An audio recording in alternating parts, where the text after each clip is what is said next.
पुन्हा एकदा तुम्हा सगळ्यांचं स्वागत आहे ब्रिलियंट माने सरांच्या मॅथ्सवाला ब्रिलियंट माने या ॲपमध्ये. थँक्यू म्हणा. आता बाबांनो, आता आपण जो चॅप्टर स्टडी करणार आहे हा चॅप्टर स्टडी करणार आहे म्हणजे आपली बॅच टोटली या ठिकाणी थेरी बेसिसवर नाही चाललेलं. तुम्हाला मॅथ्स शिकवून झालं या बेसिसवर चाललंय. हा IMP कोर्स आहे, बरोबर. याच्यामध्ये असं गृहीत धरण्यात आलेलं आहे की तुम्हाला तुमच्या रिस्पेक्टिव्ह टीचरने ते नॉलेज ऑलरेडी प्रोव्हाइड केलेलं आहे, म्हणजे ते तुम्हाला येतंय असं कन्सिडर करण्यात आलंय. आणि त्याच्यावर या ठिकाणी तुम्हाला माझ्याकडून इम्पॉर्टंट क्वेश्चन्स आणि थोडीफार प्रमाणामध्ये थेरी या पद्धतीने तुम्हाला शिकवलं जाते, बरोबर. समजलं.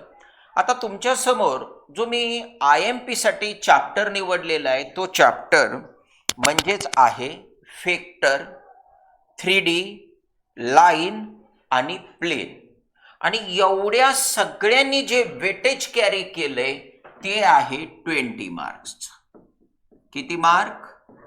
20 मार्क्स. 20 मार्कांचं वेटेज आहे. समजतंय? कंपल्सरी ही 20 मार्क तुम्ही मिळवू शकता. म्हणजे बघा, तुम्हाला मॅथमॅटिक्समध्ये पास व्हायचं असेल तर वेक्टर चॅप्टर व्यवस्थितरित्या करा. आता याच्यामध्ये येणारे क्वेश्चनचे टाईप जनरली प्रत्येक वर्षी एक MCQ येतंय वेक्टरवर 2 मार्काचं. नंतर बाबांनो 1 मार्काचा एक क्वेश्चन तुम्हाला विचारला जातो 1 मार्काचा. आणि नंतर 2 मार्कामध्ये बी एखादा क्वेश्चन विचारला जातो. 3 मार्काचा जो सेक्शन C असतो त्याच्यामध्ये बी त्याचा क्वेश्चन असतो. आणि 4 मार्काला एक क्वेश्चन म्हणजे D सेक्शन, त्याच्यामध्ये बी वेक्टर, लाईन, प्लेन यांच्यापैकी कुणाचा तरी एक क्वेश्चन तिथं आपला येतो. समजतंय? एवढा सगळा टॉपिक आपल्याला याच्यामध्ये स्टडी करायचा आहे. बेसिक कन्सेप्ट ऑफ वेक्टर्स, याच्यामध्ये थेरॉटिकल प्रूफ्स आपण स्टडी करणार आहे. Scalar product, vector product, scalar triple product, 3D 3 dimensional geometry आणि लाईन अँड प्लेन. समजतंय? तर हे पार्ट आपल्याला याच्यामध्ये स्टडी करायचंय. थेरी तुमची चांगली आहे, या बेसिसवर आपण जातोय. पहिला क्वेश्चन तुमच्या समोर मी असा मांडलाय 1 मार्काचं वेटेज या क्वेश्चनने घेतलंय, जास्त नाही. बघा क्वेश्चन काय. Write the position vector of point 3,2,4. आता हा क्वेश्चन आहे. आपल्याला क्वेश्चनचा आन्सर आपल्याला या ठिकाणी इथं घ्यायचंय. तुम्हाला गिव्हन पॉइंट कोणता आहे? 1च मार्काचा क्वेश्चन आहे. हा पॉइंट P आहे 3, 2, 4. आता या पॉइंटचा पोझिशन वेक्टर तुम्हाला मांडायचा आहे, पण विथ रिस्पेक्ट टू असा एखादा पॉइंट दिलाय का त्यांनी? नाही दिला. आणि ज्या वेळेस विथ रिस्पेक्ट टू म्हणजेच रेफरन्स पॉइंट दिला जात नाही त्यावेळेस तो रेफरन्स पॉइंट डायरेक्ट काय घ्यायचा? ओरिजिन. काय घ्यायचा? ओरिजिन. आणि मग ओरिजिनच्या रिस्पेक्ट मध्ये ज्या वेळेस आपण पोझिशन वेक्टर घेतो ऑफ पॉइंट P त्यावेळेस तो आपण दाखवतो स्मॉल लेटर P बारने, बरोबर. आणि तो डायरेक्ट काय येणार? यस 3 x कोऑर्डिनेट, त्याला मल्टिप्लाय त्याचा unit vector I cap, y coordinate 2 unit vector म्हणजे डायरेक्शन J कॅप, आणि या ठिकाणी यस 4 K कॅप. संपलं. 1 मार्क तुम्हाला मिळाले. याच्यामध्ये कुणाच्या रेफरन्स रिस्पेक्ट मध्ये पॉइंट P ची पोझिशन घेतली असं मी काय दाखवलं का? नाही. याचा अर्थ सरळ सरळ असतो ओरिजिनच्या रिस्पेक्ट मध्ये. समजलं? म्हणजे तुम्ही मला असाही क्वेश्चन विचारताय की सर याच्या व्यतिरिक्त बी आम्हाला एखादा क्वेश्चन वेगळा येऊ शकतो का? हो. आता हा क्वेश्चन बघा, आपण एक ऍड करतोय क्वेश्चन हित मध्ये. तुम्हाला असा समजा पॉइंट दिला, yes position of point P 3,2,4 with respect to Q 1, 1, 1. P पॉइंटची पोझिशन क्यूच्या रिस्पेक्टमध्ये म्हणजे इनिशियल पॉइंट कोणता आला क्यू आणि नंतरचा पॉइंट कोणता आला पी, याला म्हटलं जातं क्यूपी बार. क्यूपी बार म्हणजेच काय, position of point P with respect to point Q. Question मध्ये आहे तसं. आणि तो कसा असतो, next point minus previous point. Next पॉइंटचा पोझिशन वेक्टर मायनस प्रिव्हियस पॉइंटचा पोझिशन वेक्टर. आणि डायरेक्ट आपण कसं घेणार, याच्यामध्ये करस्पॉन्डिंग पॉइंटच्या कोऑर्डिनेटची डिफरन्स, एक्स कोऑर्डिनेटचा डिफरन्स घेऊन त्याला मल्टिप्लाय आय, वाय कोऑर्डिनेटच्या डिफरन्सला मल्टिप्लाय जे आणि झेड कोऑर्डिनेटला के. मग आता बघा बरं इथं हा 3 - 1 काय आला बाळांनो 2i कॅप. हा 2 - 1 काय आलं जे कॅप. 4 - 1 काय आलं 3k कॅप. समजलं. म्हणजे असा क्वेश्चन तुम्हाला विचारला, आता जी वरती मांडलाय असा क्वेश्चन तुम्हाला इसवी सन पूर्वी म्हणजे याच्या अगोदरच्या एका एक्झाम मध्ये विचारलेला क्वेश्चन आहे तो आहे.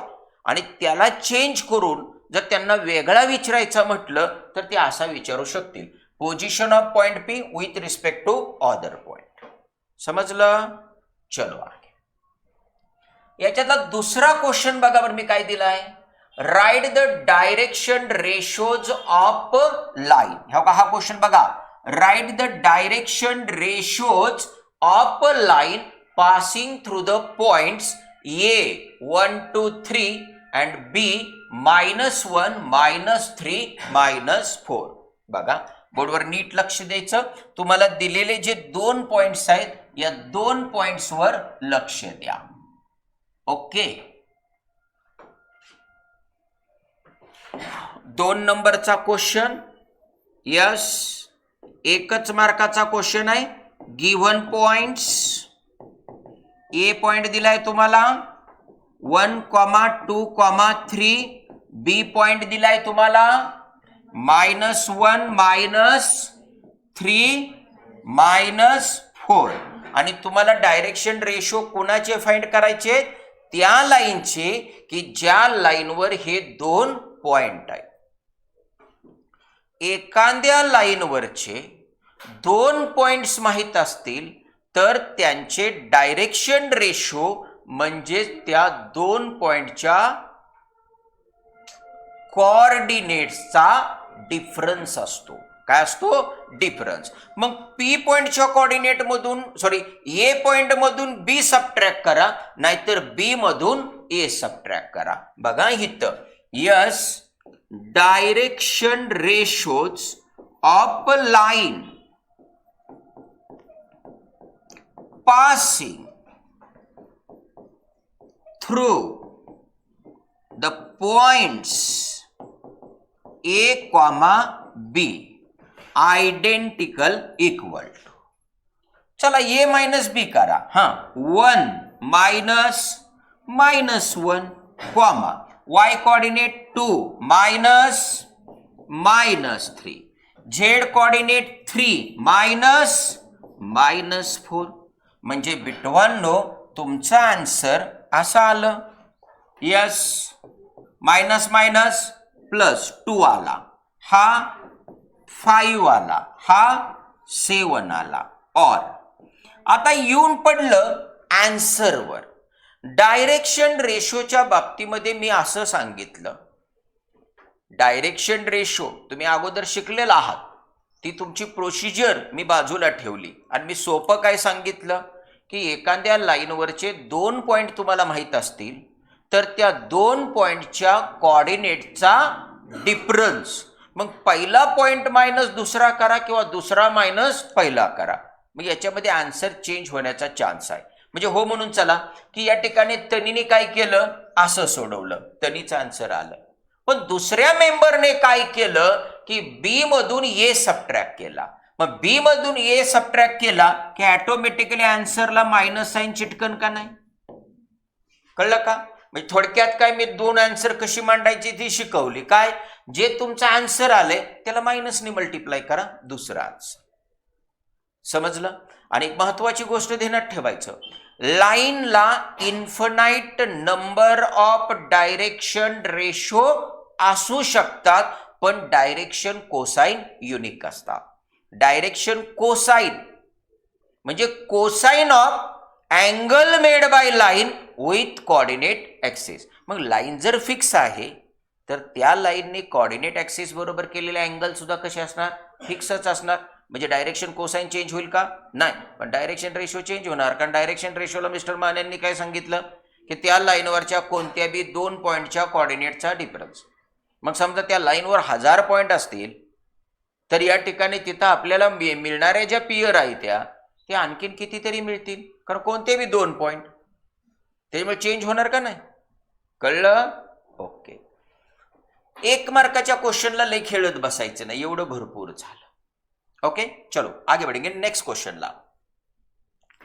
एकदम छोटे छोटे क्वेश्चन्स आहेत की जे तुम्हाला फक्त 1 मार्क देणार. ओके, म्हणजे माझ्यासमोर तुम्ही ज्यावेळेस 1 तास बसणार आहे त्यावेळेस तुम्हाला 1 मार्काची कमी होणार आहे आज. ओके, पण कधी कधी हे 1 मार्काचा क्वेश्चन तुम्हाला 2 मार्काला सुद्धा येतो, एमसीक्यू. ओके, चलो आता बघा बरं, इथं तुम्हाला क्वेश्चन काय दिलाय, write the magnitude of vector. काय सर, या ठिकाणी हा व्हेक्टर दिला आणि याची मॅग्निट्यूड काढायची. सर आन्सर तर हितच होतंय. हो, याला ए बार म्हणून टाका. Yes, 3i cap plus 2j cap plus 4k cap, आणि याची magnitude mod of A bar. कसा काढतो आपण? स्क्वेअर रूट ऑफ i कोएफिशियंटचा स्क्वेअर प्लस j कोएफिशियंटचा स्क्वेअर प्लस, बरोबर, म्हणजे हा काय तर 3चा स्क्वेअर प्लस 2चा स्क्वेअर प्लस 4चा स्क्वेअर, म्हणजेच काय आलं हे 16 4 20 आणि हे 9 29. समजलं? युनिट म्हणायचं. मॅग्निट्यूड हा युनिट मध्ये येतो. समजलं? किसी को कोई शक? समजलं? चलो आगे. आता बघा पुढचा क्वेश्चन तुम्हाला काय म्हटले, राईट द डायरेक्शन. डायरेक्शन दिलेल्या व्हेक्टरची डायरेक्शन रिप्रेझेंट करणाऱ्या व्हेक्टरला युनिट व्हेक्टर म्हणतात. काय म्हणतात? Unit vector. आणि युनिट व्हेक्टर म्हणजे काय असतं? यस, व्हेक्टर अपॉन त्याची मॅग्निट्यूड. मग आता सोन्यानो हा क्वेश्चन बघा, ह्याच्यात फसवण्याचा प्रयत्न केलाय. आता बघा, मी असं म्हटलं, let n cap be the unit vector of A bar. बर, मग मला सांगा बर Srishtiji, n cap is equal to काय येणार?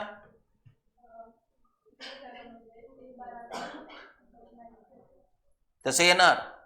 बसा खाली. तुम्ही क्वेश्चन नाही का वाचला? Right the direction vector of vector A bar with magnitude m. ए बार या व्हेक्टरची मॅग्निट्यूड तुम्हाला दिलेली आहे, बरोबर. आता त्या व्हेक्टरचं थुतार म्हणजे तोंड, डायरेक्शन कुणीकडे आहे हे आपल्याला माहित आहे का? नाही. ती या ठिकाणी यस अशी बी असू शकते आणि अशी बॅक साइडला बी असू शकते. म्हणून डायरेक्शन मध्ये 2 चिन्ह येणार, प्लस और मायनस. ओके, आता व्हेक्टर कोणता आहे? ए बार, आणि त्याची मॅग्निट्यूड काय? m. संपलं. तुम्हाला फसवण्याची पूर्ण तयारी त्यांनी हित केली होती. म्हणजे सृष्टीला काय दिसला? व्हेक्टर ए बार दिसला. सृष्टीने काय वाचलं? त्याचा युनिट व्हेक्टर काढायचा आहे. सृष्टीने डायरेक्ट लिहिलं plus A bar upon mod of A bar. सृष्टीला अर्धा मार्क मिळणार, बरोबर. दुसरी गोष्ट, तुमचा अर्धा मार्काची शिकार हित होणार प्लस और मायनस मध्ये. म्हणजे प्लस और मायनस मधले तुम्ही एकच चिन्ह घेतलं तरी मी तुम्हाला अर्धाच मार्क मिळणार. म्हणजे छोटीशी गलती, मोठा लॉस. 50% मार्क जातात तुमची. कारण क्वेश्चन किती मार्काचा आहे? 1 मार्काचा. तुम्हाला किती पडतोय? अर्धा. म्हणजे किती गेली? 50% मार्क जातात. त्याच्यामुळं व्यवस्थित पेपर सोडवायचा, डोळं व्यवस्थित ठेवून. चलो आगे बढ़ेंगे. हा क्वेश्चन बघा, write the direction angles of a line parallel to X axis. X ऍक्सिसला जी लाईन पॅरलल असते त्या लाईनचे डायरेक्शन अँगल्स हे एक्स ऍक्सिसच्या डायरेक्शन अँगल एवढेच असतात. कारण दोन लाईन एकमेकींना पॅरलल असतील तर त्यांच्यातला अँगल किती येतो? 0 डिग्री. म्हणजे या ठिकाणी त्या दोन पॅरलल लाईन आहे, या ठिकाणी हा दोघींचे इन्क्लिनेशन ऍट अ टाइम सेमच होणार ना पॅरलल कंडिशनला, आणि म्हणून ध्यानात राहू द्या, दोन लाईन्स पॅरलल असतील तर त्यांचे डायरेक्शन अँगल सेम असतात. बरोबर. आला पॉइंट डायरेक्शन अँगलचा. डायरेक्शन अँगल ऑफ लाईन म्हणजे काय?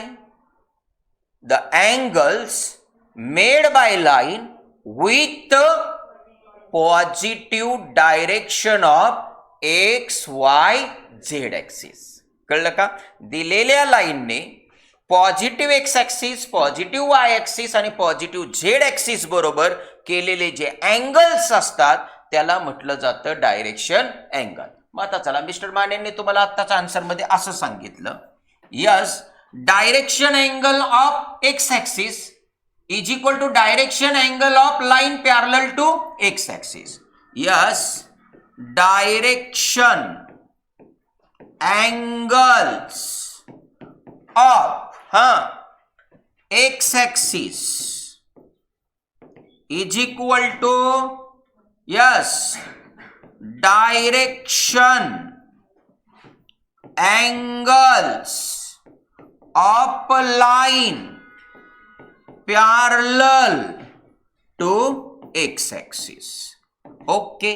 चला आता एक्स ऍक्सिसचे डायरेक्शन अँगल, लाईन कोणती दिली या? X axis. बरोबर. आणि डायरेक्शन अँगल कसं काढतो आपण? त्या लाईनने एक्स ऍक्सिस बरोबर केलेला अँगल. आता आपल्याला लाईन कोणती दिली? X axis. हा चला, एक्स ऍक्सिसने एक्स ऍक्सिस बरोबर केलेला अँगल 0. एक्स ऍक्सिसने वाय बरोबर केलेला अँगल, कारण तिन्ही ऍक्सिस एकमेकांना काय असतात?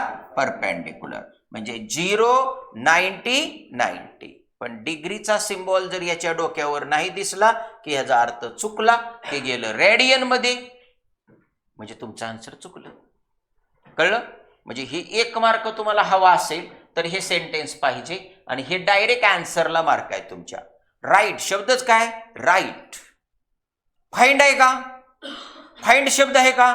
नाही. फाइंड म्हणजे ते तुम्ही कसं काढलंय ते सांगावं लागतं. हे फक्त राईट आहे, लिहायचंय तुम्हाला. कळलं? मग ह्याच्यामध्ये 0 डिग्री, 90 डिग्री, 90 डिग्री, हे degree degree degree very very important. आगे बढ़ेगा mister Mane. If L, M, N are the direction cosines of any line then write directional vector. Directional vector लिहायचा आहे. काय हो, काय सांगताय मला सांगा? L, M, N हे डायरेक्शन कोसाइन आहेत एका लाईनची, तर त्या लाईनचा डायरेक्शनल वेक्टर काय असेल? तुम्ही सांगा तृप्तीजी.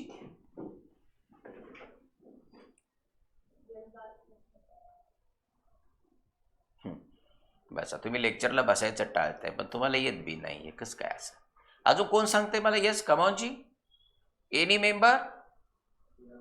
हा बोला, तुम्ही बोला. तुम्ही ना, तुम्ही बसा, तुम्ही सांगा. तुम्ही बी लेक्चर टाळून खाली मान घालून बसताय. हा नाही येत, बसा खाली. हा सांगा. 100% करेक्ट आन्सर.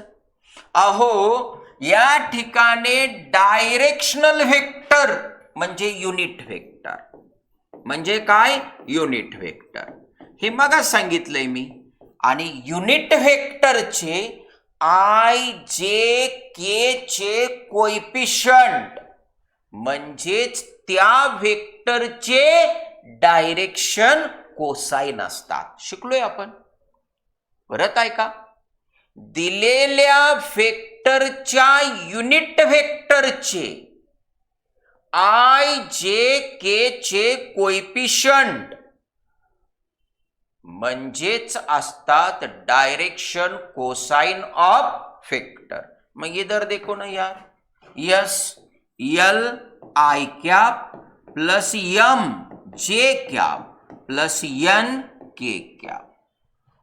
संपलं. चलो आगे. हा क्वेश्चन बघा, 3 क्वेश्चन इथं आहेत. Write the distance of point P from X Y plane. एक question. Write the distance of point P, तोच पॉइंट आहे, from X axis. Write the distance of point P, तोच पॉइंट आहे, फ्रॉम ओरिजिन. 3 क्वेश्चन आहे.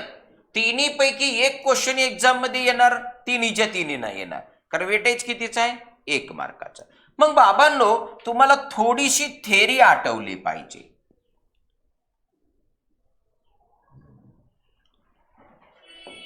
हा point आहे तुमचा, given point S P A comma B comma C. सगळे question right आहेत, राईट, डायरेक्ट आन्सर लिहायचं आहे, बरोबर. पण आता तुम्हाला माहिती असावं म्हणून मी घेतोय. हा एक्स ऍक्सिस, हा वाय ऍक्सिस, हा झेड ऍक्सिस, ओरिजिन, आणि हा पॉइंट दिला.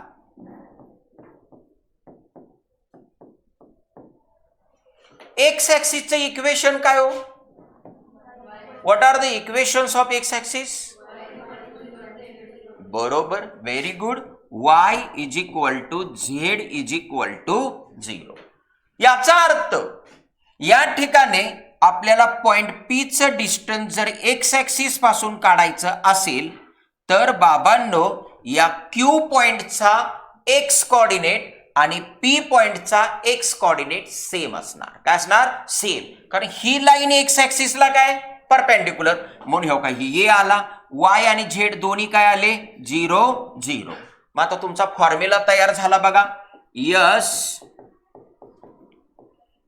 Distance of point P yes from X axis is equal to Q P. आणि डिस्टन्स फॉर्म्युला घ्या ना. या 2 पॉइंट मधलं डिस्टन्स काय येणार? Square root of A minus A bracket square म्हणजे 0, बी मायनस 0 बी त्याचा स्क्वेअर सी स्क्वेअर, म्हणजे काय आलं? बी स्क्वेअर प्लस सी स्क्वेअर. म्हणजे एक्स ऍक्सिस पासून परपेंडिक्युलर डिस्टन्स जर एखाद्या पॉइंटचं काढायचे तर त्याचा फॉर्म्युला आहे स्क्वेअर रूट ऑफ त्याच पॉइंटच्या वाय आणि झेड कोऑर्डिनेटच्या वर्गांच्या बेरजेचं, सॉरी स्क्वेअर रूट ऑफच म्हटलं मी, बरोबर आहे. स्क्वेअर रूट मध्ये वाय झेड कोऑर्डिनेटच्या स्क्वेअरिंगची सम. मग आता distance of point P from Y axis म्हटलं तर स्क्वेअर रूट मध्ये एक्स आणि झेड म्हणजे square root of A square plus C square. समजलं? असं जात आहे. मग आता एवढा हा क्वेश्चन तुमचा हितल्या हितच जाणार डायरेक्ट फास्ट. एवढा फॉर्म्युला तुमचा पाठ असावा. बी कोण आहे 2 आणि हा 3 म्हणजे 2 चा स्क्वेअर 3 चा स्क्वेअर 9 चा किती झालं 13.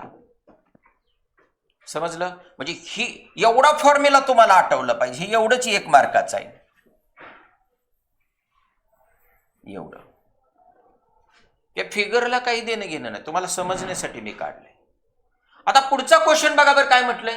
Write the distance of point P from origin. काय बाबा इथनं ओरिजिन पासून, ओरिजिनचे कोऑर्डिनेट तर तुला माहित आहेत काय 0 0 0, बरोबर. मग आता हा जो दुसरा क्वेश्चन आहे यस दुसरा, त्याच्यामध्ये distance of point P from origin काय येणार? स्क्वेअर रूट ऑफ डिस्टन्स फॉर्म्युल्याने A square plus B square plus C square. Square root मध्ये त्या पॉइंटच्या एक्स वाय झेड कोऑर्डिनेटच्या वर्गांची बेरीज. समजलं? अरे डिस्टन्स फॉर्म्युला नाही मेल्यांनो. ए मायनस 0 ब्रॅकेट स्क्वेअर प्लस बी मायनस 0 ब्रॅकेट स्क्वेअर. कळलं का? त्या पद्धतीने म्हणजे तुमचा आन्सर बघा लगेच तयार आहे इथं. यस स्क्वेअर रूट ऑफ बोला 1 square plus 2 square plus 3 square म्हणजे स्क्वेअर रूट ऑफ किती 14. ओके, दोनच क्वेश्चन आहेत का तीन आहेत? तीन आहेत. तिसरा क्वेश्चन काय बाबा?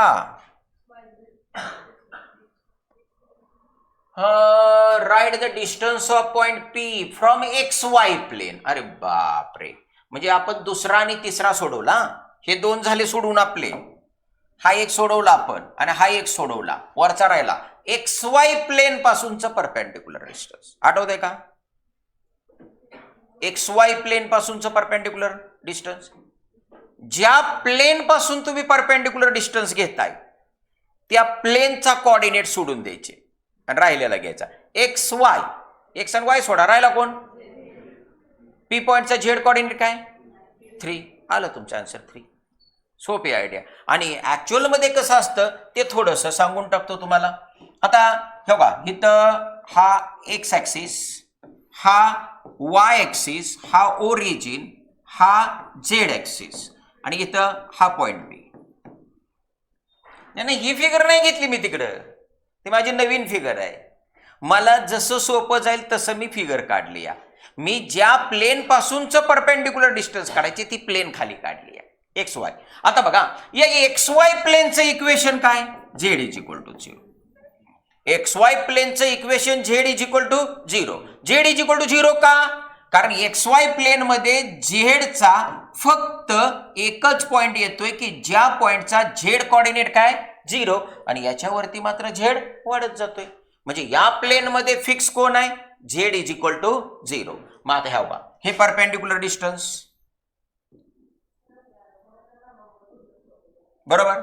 मग हा जो पॉइंट आहे क्यू, या पॉइंटचा एक्स कोऑर्डिनेट आणि वाय कोऑर्डिनेट हे याचेच येणार. या पॉइंट पी चे ए बी सी बरोबर. याचा या ठिकाणी एक्स कोऑर्डिनेट येणार, वाय कोऑर्डिनेट बी येणार आणि झेड कोऑर्डिनेट मात्र 0 येणार. कळलं? आणि मग डिस्टन्स फॉर्म्युल्याने काढणार आहोत हे सी येणार. आणि जर सी पॉइंट जर निगेटिव्ह दिलेला असेल तर डिस्टन्स ऑलवेज मॉड्युलस घ्यायचा. मॉड ऑफ, समजा -3 आलंय, मॉड ऑफ -3 काय? 3. समजलं? समजलं? मग थोडीशी थिअरीवर कॉन्सन्ट्रेट करा. बघूया तुम्हाला काय कळलंय. मी हे तर थोडंसं मांडून देतोय, बघूया तुम्ही काय सांगताय मला. पटापटा पटापटा पटा तुम्हाला माहिती असावं म्हणून. Yes, distance of point P A, B, C number 1 from y axis. काय हो? y एक्सिस पासून पॉइंट P चं डिस्टन्स काय? स्क्वेअर रूट ऑफ y सोडून द्यायचा, a स्क्वेअर प्लस. बर, झेड एक्सिस पासूनच म्हटलं तर झेड कोऑर्डिनेट सोडून द्यायचा. हा, व्हेरी गुड. आणि बिटवांनो हिथं फ्रॉम वाय झेड प्लेन म्हटलं, वाय झेड, वाय आणि झेड सोडायचा x, mod of x coordinate ये. समजलं? तर अशी थिअरी तुमची तोंडपाठ असेल तर असे एक मार्क, अहो 1 मार्काचा बी लय महत्वाचा आहे. ही थिअरी व्यवस्थित असली तरी या थिअरीवर डिपेंड करणारे पुढचे 3-3 मार्काचे क्वेश्चन तुम्हाला सुटणारच.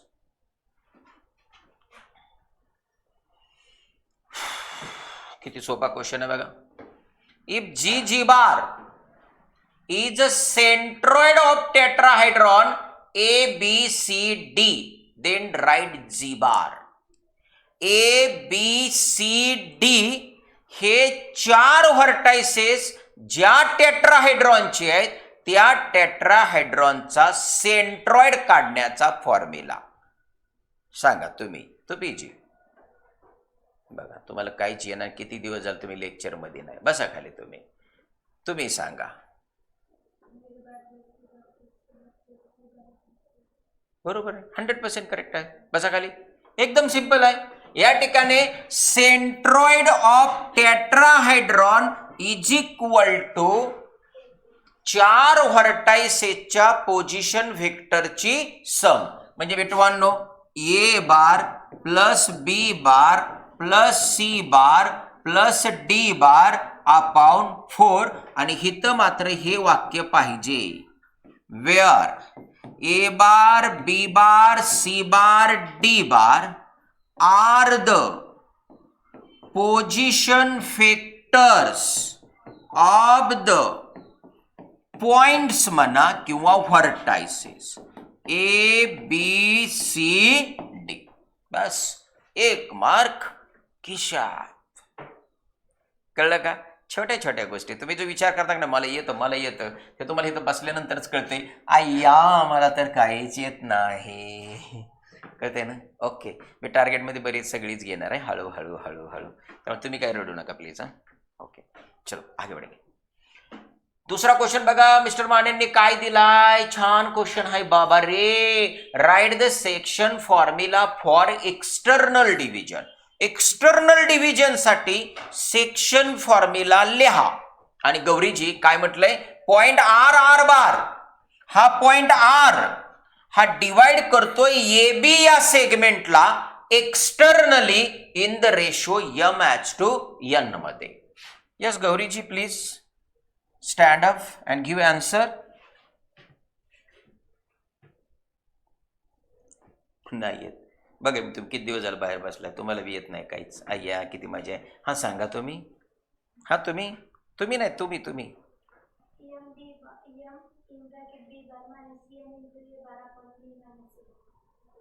Upon m-n. बसा खाली दोघे बी. बाबांनो section formula for external division तुम्हाला माहित पाहिजे.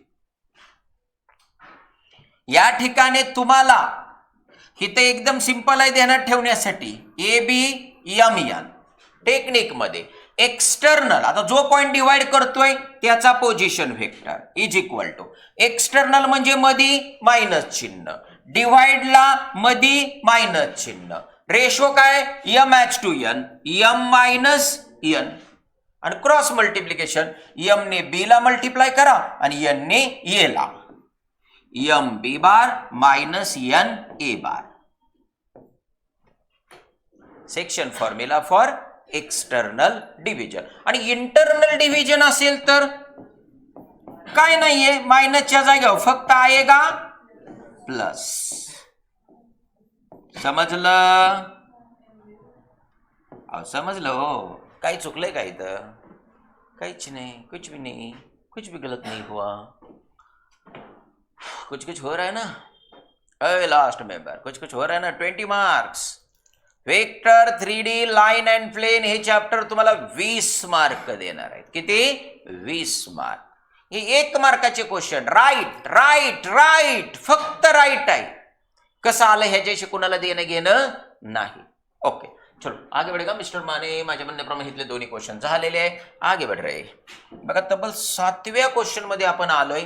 Yes right the geometrical meaning of vector A bar cross B bar. वारे वा मस्त क्वेश्चन आहे. What is the geometrical meaning of A bar cross B bar. A bar cross B बारचं geometrical meaning काय असतं? Anyone?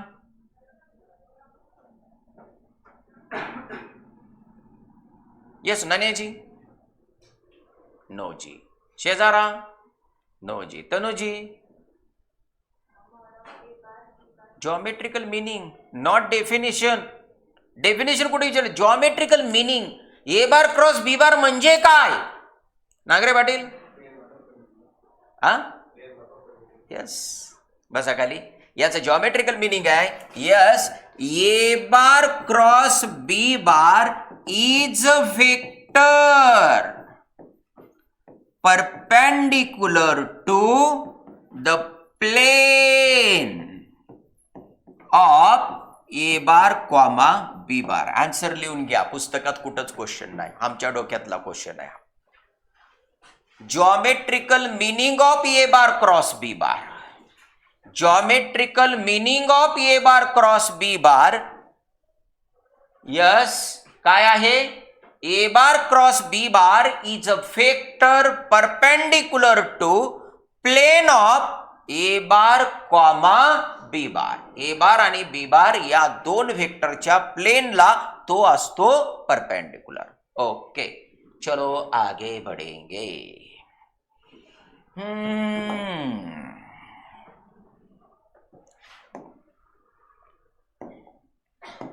Okay. If theta is an acute angle between the vectors a bar comma b bar, then write a unit vector of a vector perpendicular to a bar comma b bar. बघा question कसा आहे. A bar आणि B bar या दोन vectors मधला angle काय? Theta. आता त्याचा उल्लेख किती होणार? थीटा दिलाय म्हणजे थीटा पर्यंत जावं लागतंय आपल्याला, बरोबर? असं विचार करू. पण याच्यामध्ये 1 मार्काचा क्वेश्चन आहे. आता बघा इथे त्यांनी काय म्हटलंय, right a unit vector of a vector perpendicular to A bar comma B bar. A bar आणि बी बार या दोन व्हेक्टरच्या प्लेनला परपेंडिक्युलर असणाऱ्या व्हेक्टरचा युनिट व्हेक्टर एन क्या यस प्लस और मायनस. आता ए बार कॉमा बी बार यांच्या प्लेनला परपेंडिक्युलर कोण असतो? ए बार क्रॉस बी बार. आपण त्याचा मॉड्युलस ना, कळलं का? मॉड्युलस. कारण युनिट व्हेक्टर म्हणजे व्हेक्टर आपण त्याची मॅग्निट्यूड, बरोबर? आणि याच्यामध्ये थीटा दिलाय, मग थीटाला डिफाईन करायचा असेल तर तुम्ही याच्यामध्ये याला डिफाईन करू शकता, ह्या दोघांना. कळतंय का? ऍक्च्युली माझ्या म्हणण्याप्रमाणे थीटा त्यांनी इथं द्यायला नकोच होता. हे आन्सरच भरपूर झालं, कारण आन्सर किती मार्काचा आहे? 1च मार्काचा आहे. थीटा घ्यायचा म्हणजे काय हो, याची डेफिनेशन येणार. आता याला तर डिफाईन करणार नाही आपण, कारण ह्यात युनिट व्हेक्टरनेच आपण डिफाईन केलं. व्हेक्टर आपण त्याची मॅग्निट्यूड मध्ये थीटा आणू आपण. Mod of A bar mod of B bar sine theta. जास्तीत जास्त तुम्ही पुढं एवढी एंट्री मारू शकता, प्लस और minus A bar cross B bar upon mod of A bar into mod of B bar into sine theta. समजलं? चलो आगे. तुम्ही इमॅजिन करू शकत नाही अशा पद्धतीचे क्वेश्चन्स येतात त्याच्यात 1 मार्काला. आता बघा बरं काय, if A B C are the direction ratios of vector A bar then write it's a direction cosines. Yes Omji, A comma B comma C हे डायरेक्शन रेशो आहेत एका व्हेक्टरचे किंवा एका लाईनचे, तर त्याचे डायरेक्शन कोसाइन काय येते? तुम्ही एक बी प्रश्नाचं उत्तर देना मला. बसा खरे, कोण सांगताय? Yes anyone? Yes anyone? हां, 100% करेक्ट आन्सर यार. नागरे पाटील जिंदाबाद. Yes, direction cosine L M N ने दाखवतो आपण, बरोबर? प्लस और minus A upon square root of A square plus B square plus C square. M काय? बी घ्यायचा. प्लस और minus B upon square root of A square plus B square plus C square plus और minus C upon square root of A square plus B square plus C square. संपले. Direction ratio वरून direction cosine काढण्याचं relation. कळलं का? कळलं का? हे फॉर्म्युलीज आहेत तुमचे, शिकलाय तुम्ही, पण आठवं ना तुम्हाला.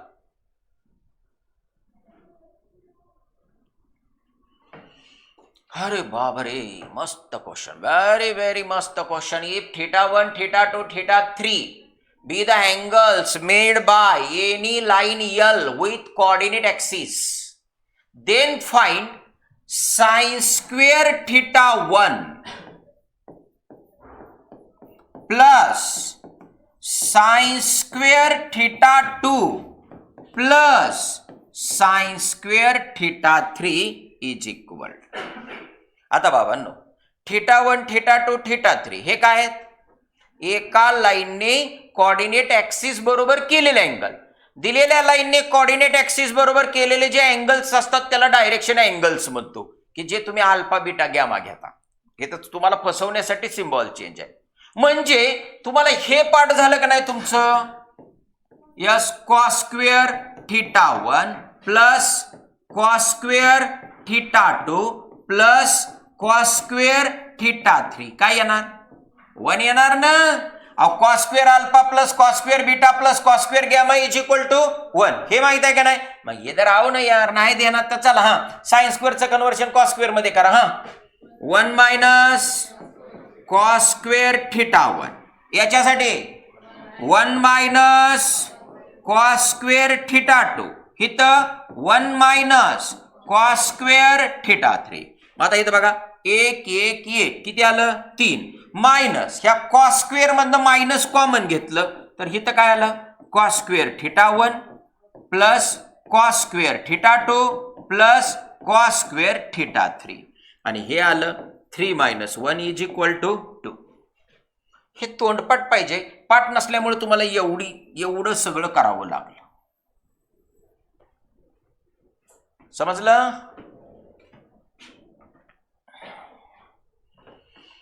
बघा क्वेश्चन काय आहे.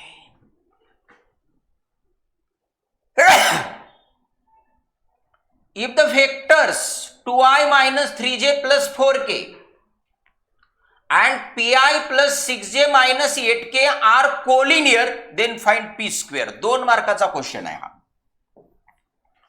आता 2 वेक्टर्स इथं आपण म्हटलं लेट पहिल्या वेक्टरला ए बार म्हटलं सुटसुटीत असलंच पाहिजे, लिहावं लागतं. हे डायरेक्ट आन्सर आणि फास्ट शॉर्टकट मार्क बी शॉर्टकट मध्ये 2 पैकी डायरेक्ट दुसरा मार्क देतील तुम्हाला म्हणजे 1 mark.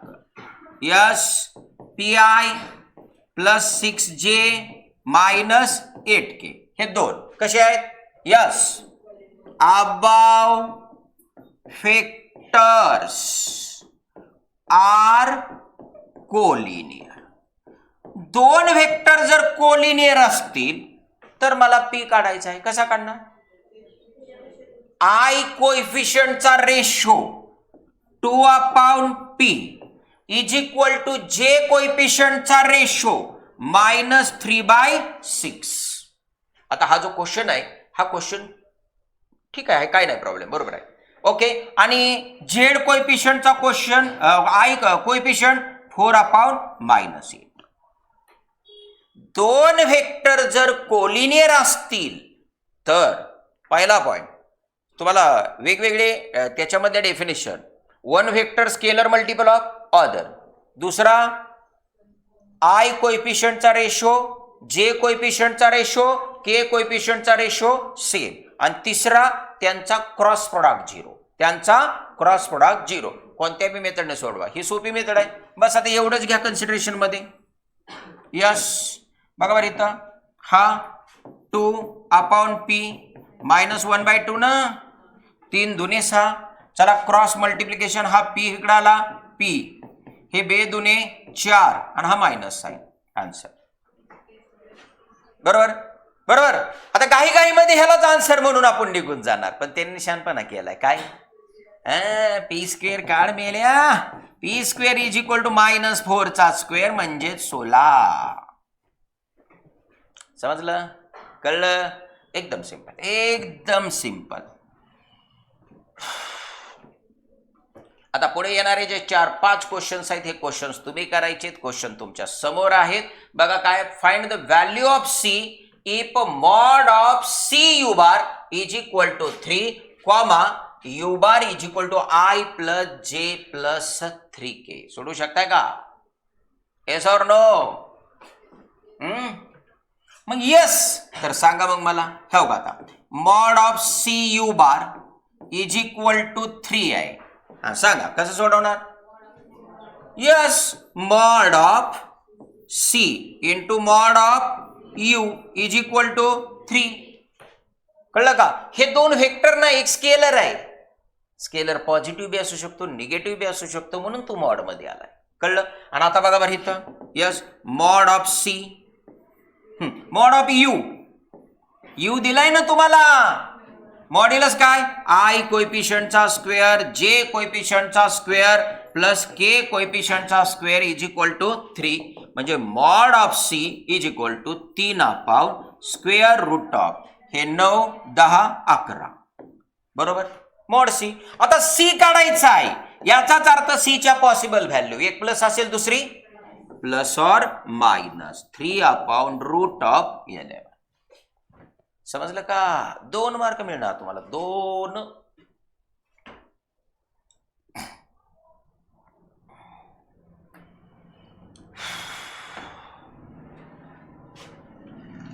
Write the equation of line passing through point P bar and parallel to vector Q bar. बघा, पहिला जो क्वेश्चन आहे त्या क्वेश्चनला काय म्हटलंय, 1 मार्काचा क्वेश्चन आहे. पुन्हा एकदा इक्वेशन त्या लाईनचं लिहा व्हेक्टर फॉर्म मध्ये, की जी लाईन या पॉइंट मधनं पास होते आणि या व्हेक्टरला पॅरलल आहे. कोण सांगेल? हा, एकच मेंबर सांगतोय. बरं, शीतलजी बसा खाली. शीतलने हात केलाय. जोरात जोरात. लॅम्बडा 100% करेक्ट आन्सर आहे. यस, त्या लाईनचं इक्वेशन आहे R bar is equal to, तुम्ही शिकलाय ते असलं आहे का नाही, तुम्ही शिकलेला passing through A bar and parallel to vector B bar. पण याला डिमांड नाही इथं काहीच. आता इथं डायरेक्ट काय पाहिजे, कोणत्या पॉइंट मधनं पास होते त्या पॉइंटचा पोझिशन व्हेक्टर काय, पी बार प्लस लॅम्बडा. आता ही लॅम्बडा घ्या, म्यू घ्या, टी घ्या, हा स्केलर कोणता बी घ्या, तुमच्यावर डिपेंड आहे. आणि तो कुणाला मल्टिप्लाय असतो, त्या लाईनला पॅरलल असणाऱ्या व्हेक्टरला. पॅरलल कोण आहे, क्यू बार. समजलं? P bar plus lambda Q bar. Okay. दुसरा क्वेश्चन बघा बरं काय, right the vector equation of line passing through the points A bar and B bar. Line वरचे 2 पॉइंट माहित आहेत तुम्हाला, त्याच्यावरून त्या लाईनचं वेक्टर इक्वेशन विचारलंय. Yes yes Nagare Patil. हा, R bar is equal to A bar plus B bar minus A bar into lambda. Very good. Line वरचे कोणते बी 2 पॉइंट माहित असतील तर एका पॉइंटचा पोझिशन व्हेक्टर हिता आहे, प्लस स्केलरला मल्टिप्लिकेशन मध्ये त्या 2 पॉइंटच्या पोझिशन व्हेक्टरचा डिफरन्स. म्हणजे बेटवांनो हे बघा, हे आन्सर बरोबर आहे. R bar is equal to A bar plus lambda B bar minus A bar. Answer हे सुद्धा बरोबर आहे. Lambda into A bar minus B bar, हे इंटरचेंज केलं. आन्सर हे सुद्धा बरोबर आहे.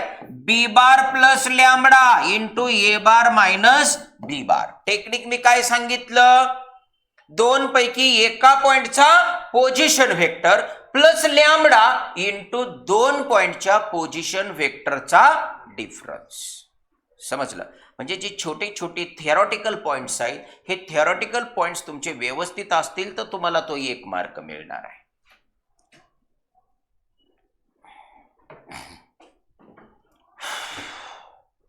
If R bar is equal to A1 bar plus lambda B bar, R bar is equal to A2 bar plus mu B bar are parallel lines. अहो parallel line हा शब्द सुद्धा द्यायला नको होता, R2 लाईन्स म्हणायला पाहिजे होतं त्यांनी, कारण तुम्हाला कॉमन सेन्सचा भाग आहे ना.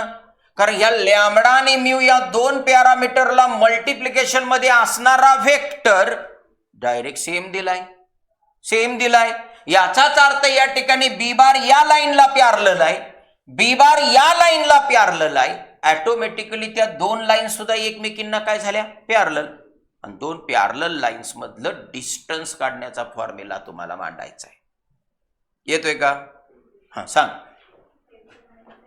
जोरात. A2 बार minus A1 bar into,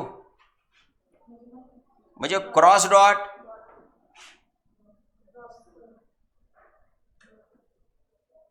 dot का क्रॉस, डॉट बी बार. आहे का हे बरोबर? असू शकतं. बस खाली. Okay.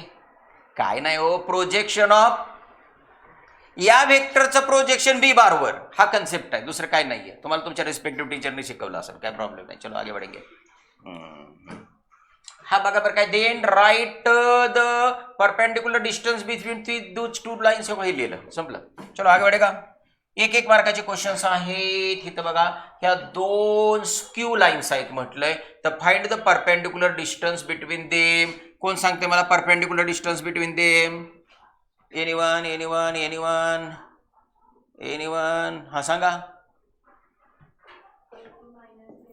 A2 bar minus A1 bar dot B1 bar cross B2 bar upon B1 bar cross B2 bar त्याचा मॉड.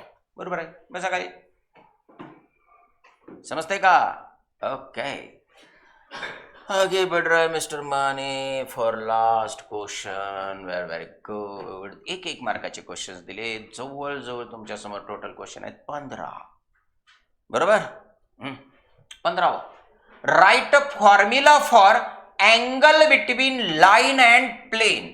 लाईन अँड प्लेन मधला अँगल फाइंड करण्याचा फॉर्म्युला द्यायचा, अँगलचा उल्लेख करावा लागेल. Theta angle between line and plane. मग सांगा फॉर्म्युला. लाइन अँड प्लेन मधला अँगल फाइंड करण्याचा formula. Very good. Sine theta is equal to N bar dot B bar upon mod of N bar mod of B bar. समजलं? तर असे 15 questions मी तुम्हाला एक मार्कचे सांगितलेत, असे येऊ शकतात. याच्यापैकीच एक क्वेश्चन 2026 ला असणार. म्हणजे जर 1 मार्कावर जर व्हेक्टरवर क्वेश्चन विचारला तर असणार, क्वेश्चनच विचारला नाही तर त्यात कुठं येणार आहे. समजलं? आता आपल्याला याच्यामध्ये आणखीन बराच टॉपिक कव्हर करायचा आहे. त्याच्यामध्ये 2 मार्काचे क्वेश्चन कव्हर करायचे आहेत, 3 मार्काचे क्वेश्चन कव्हर करायचे आहेत, 4 मार्काचे क्वेश्चन इम्पॉर्टंट कव्हर करायचे आहेत आणि काही इम्पॉर्टंट प्रूफ. सध्या तर थांबूया.